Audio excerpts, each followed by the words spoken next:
Bangladesh bunker ব্যবসায়ী সমিতির জাঁকজমকপূর্ণ অনুষ্ঠান হয়েছে ইতালির রাজধানী রোমে।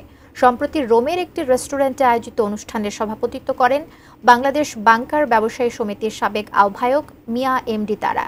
অনুষ্ঠানে কমিটির নতুন সভাপতি শাহজাহান পাটোয়ারি, সিনিয়র সহসভাপতি শাহ আলম, সাধারণ সম্পাদক সুজন হাওলাদার, সিনিয়র যুগ্ম সাধারণ সম্পাদক মতিউর রহমান মিঠু, যুগ্ম সাধারণ সম্পাদক সিরাজুল হক জামাল, সাংগঠনিক সম্পাদক শেখ সাইদ সহ আরও অনেকেই উপস্থিত ছিলেন।